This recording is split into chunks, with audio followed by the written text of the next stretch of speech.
दोस्तों, अगर आप म्यूचुअल फंड्स में इन्वेस्ट करना चाहते हैं और आप ग्रो ऐप यूज़ कर रहे हैं तो आपको क्या चार्जेस लगते हैं, इसके बारे में मैं आपको पूरी जानकारी दूंगा। मैंने रिसेंटली ग्रो में एक अकाउंट खोला और मैंने म्यूचुअल फंड्स में निवेश चालू किया। यहाँ पर जो है अकाउंट ओपनिंग का मुझे कोई चार्ज नहीं लगा, तो अकाउंट ओपनिंग फ्री था। इसके अलावा जो है जब मैंने अपना बैंक अकाउंट लिंक किया मुझे कोई चार्ज नहीं लगा।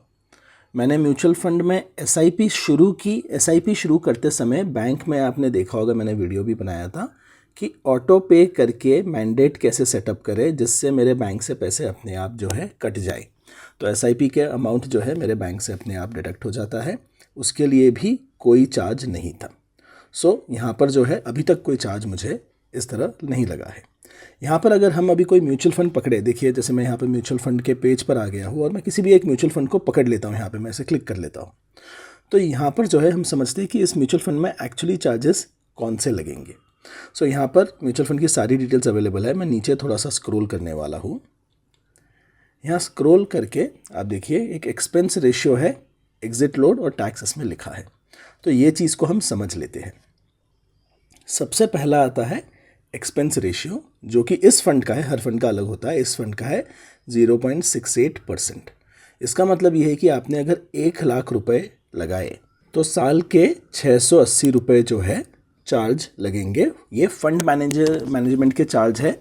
ये म्यूचुअल फंड आप कहीं से भी खरीदेंगे तो आपको यही चार्ज लगेगा। लेकिन एक चीज़ का ध्यान रखिए, यहाँ पर जो है मैं डायरेक्ट म्यूचुअल फंड देख रहा हूँ। जो रेगुलर म्यूचुअल फंड होते हैं उनमें चार्ज ज़्यादा लगता है। ग्रो जो है यहाँ पर मुझे डायरेक्ट म्यूचुअल फंड खरीदने देता है जिनमें चार्जेस कम हैं। यहाँ पर ये कैलकुलेट इस तरह होता है कि ये जो 0.68% है इसको 365 से डिवाइड किया जाता है, और जो डेली अमाउंट होता है आपके जो फंड में, मतलब समझिए आपने 1,00,000 डाला, फिर वो 1,10,000 हो गया, फिर 1,20,000 हो गया, कभी नीचे भी चला गया, तो जो भी आज का अमाउंट है तो 0.68 को 365 से डिवाइड किया जाएगा, और वो डेली जो अमाउंट है फंड वाले जो है आपके निवेश में से ही एडजस्ट कर लेते हैं।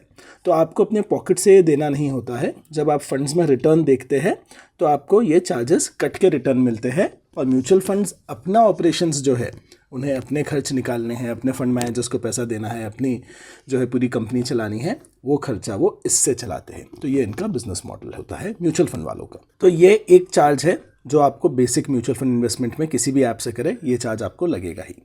ये चार्ज ग्रो नहीं लगा रहा है। फिर एक है एग्जिट लोड। एग्जिट लोड जो है वो इस फंड का 1% है, हर फंड का अलग होता है।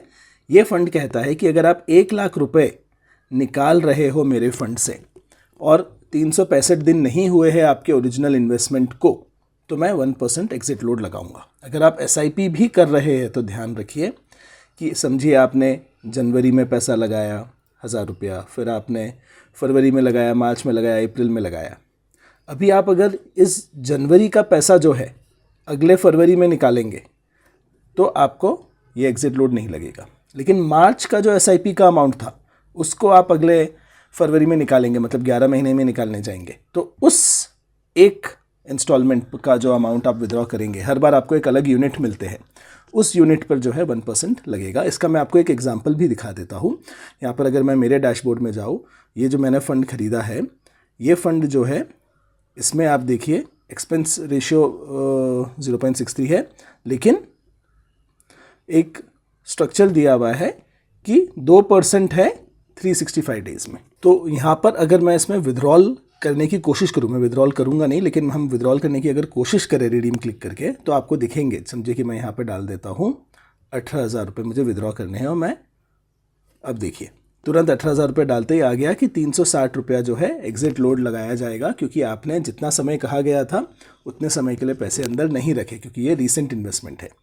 तो यहाँ पर आप देखोगे एग्जैक्ट जो है दिन का जो एनएवी होगा उसके हिसाब से चेंज होगा, बट मैं 18,000 निकाल रहा हूँ तो 360 रुपये जो है मेरा एग्जिट लोड लगेगा। तो एग्जिट लोड जो है थैंकफुली पैसे निकालते समय आपको दिख जाता है कि इस पर एग्जिट लोड लगने वाला है या नहीं लगने वाला है।